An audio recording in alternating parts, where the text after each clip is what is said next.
সরকারের প্রথম 6 মাসের জনগণের সাথে দেওয়া বিশ্বাস ভঙ্গ করে সবচেয়ে চরম দ্বিচারিতা এবং ব্যর্থতা হচ্ছে জাতির সাথে দেওয়া ওয়াদাকে রক্ষা করতে না পারা। এমনকি গণভোট বাতিলের জন্য সংসদের সঙ্গে পার্লামেন্টে বিল নিয়ে আসা হলো, ওটাও সংবিধানে নাই, শপথ সংবিধানে নাই, সংস্কার পরিষদ রাষ্ট্রপতির আদেশ অবৈধ, এটা উনি দিতে পারেন না, এইসব প্রসঙ্গ তোলা হয়। আমাদের আমিরে যেমন পার্লামেন্টের উদাহরণ দিয়ে বলেছেন, একই হাড়ির তরকারি গোশ রান্না হলো, গোশটা খাইলেন ঝোলটা খেলেন।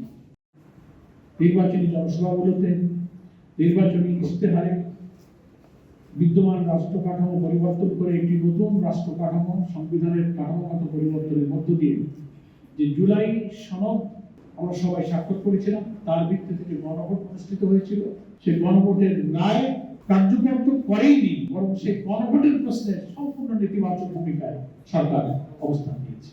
এবং নির্বাচনের পরে গঠিত জাতীয় সংসদেই প্রথম অধিবেশনে বিস্ময়করভাবে এই গণভোটের ব্যাপারে সরকারি দলের পক্ষ থেকে যা বলা হয়, তাতে জাতি, দেশ এবং দুনিয়ার বাংলাদেশের যারা নাগরিক, দেশপ্রেমিক মানুষ, তারা খুব বিস্মিত। সেই বিষয়টা আমাদের প্রথম।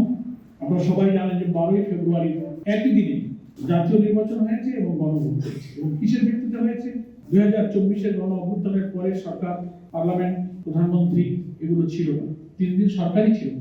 জনগণের অভিপ্রায় ও আকাঙ্ক্ষার ভিত্তিতে যে অন্তর্বর্তীকালীন সরকার গঠিত হলো, তিনি প্রতিশ্রুতি দিয়েছিলেন যে একটা নিরপেক্ষ নির্বাচনের ব্যবস্থা করে এবং জনগণের অভিপ্রায় অনুযায়ী একটা জাতীয় ঐক্যমত্য কমিশন গঠন হবে এবং তার ভিত্তিতে রাষ্ট্রটাকে এমনভাবে আমরা সংস্কার করব, সংবিধানের মৌলিক কাঠামোকে আমরা পরিবর্তন করে এমন একটা বাংলাদেশ আমরা বিনির্মাণ করবো যেটা হবে বৈষম্যহীন, মানবিক, দুর্নীতিমুক্ত, বিরোধী দলের উপরে দমন পীড়ন মুক্ত, সাংবিধানিক সমস্ত পদে নিরপেক্ষভাবে নিয়োগের সাংবিধানিক ক্ষমতা সহ একটা মানবিক বাংলাদেশ নির্মিত হবে, এমন ভাবে একটা রাষ্ট্র সংস্কার। তার ভিত্তিতেই বিএনপি সহ ফ্যাসিবাদ বিরোধী আন্দোলনের সকল রাজনৈতিক দল আমরা সরকারের এই উদ্যোগে অর্থাৎ অন্তর্বর্তীকালীন সরকারের উদ্যোগের সাথে ছিলাম এবং 6টি সংস্কার কমিশন, তারপরে জাতীয় ঐক্যমত্য কমিশন, তারপরে জুলাই সনদ, তারপরে তার ভিত্তিতে গণভোট, এগুলো কিন্তু অনুষ্ঠিত হয়েছে।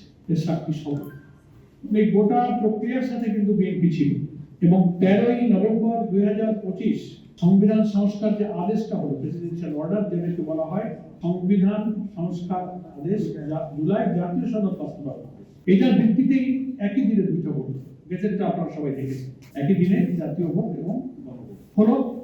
বিএনপি এমপি হিসেবে শপথ নিল। ওই সংস্কার আদেশেই কিন্তু বলা আছে, যিনি নির্বাচিত হবেন তিনি এমপি হিসেবে শপথ নেবেন, সংস্কার পরিষদের সদস্য হিসেবে শপথ নেবেন। সংস্কার পরিষদটা কি?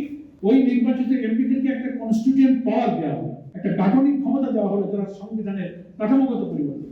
52 বছরের দীর্ঘকালের ফ্যাসিবাদী কাঠামোর মধ্যে গড়ে ওঠা যে সংবিধান, এটাকে বদলাতে গেলে গাঠনিক ক্ষমতা সম্পন্ন একটা ফোরাম, একটা কনস্টিটিউয়েন্ট ফোরাম প্রয়োজন। সেটি হচ্ছে সাংবিধানিক সংস্কার পরিষদ।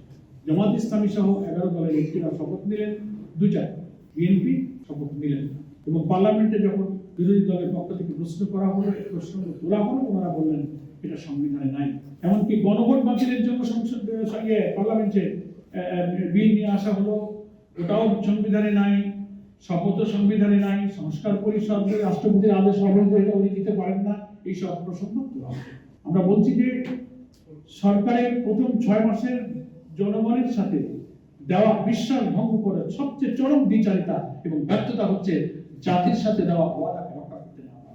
এবং এই প্রশ্ন তোলা হয়েছে, এই প্রশ্নের কোনো জবাব সরকার দিতে পারেন। সেটা হচ্ছে যে আপনি যে জাতীয় ভোটটা মেনে নিয়ে আপনারা এমপি শপথ নিলেন, সরকার গঠন করলেন, প্রধানমন্ত্রী হলেন, পার্লামেন্ট হলো, সেটা কিসের ভিত্তিতে করলেন? গণভোট যদি অবৈধ হয়, সংবিধান সংস্কার পরিষদ যদি অবৈধ হয়, এটাও তো অবৈধ, কারণ একটাই প্রেসিডেন্ট অর্ডারের ভিত্তিতে আপনার জাতীয় ভোটটা হয়েছে, গণভোটটা।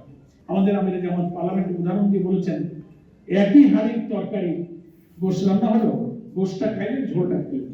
আবার এই উদাহরণ খুব সুন্দরভাবে মানুষ বুঝতেছে যে এক মায়ের পেটে যমজ 2 সন্তান, একটা সন্তানকে মা স্বীকার করে, আরেকটা সন্তানকে মায়ের অস্বীকার। কেমন বিচার! এবং এই যে 12ই ফেব্রুয়ারি নির্বাচনটা হলো, এই নির্বাচনটা হয়েছে কিন্তু ওই প্রেসিডেন্সিয়াল অর্ডারের ভিত্তিতে। গেজেটে দেখবেন ওখানেই বলা আছে যে গেজেট প্রকাশের অব্যবহিত পরে জাতীয় নির্বাচন এবং গণভোট হবে।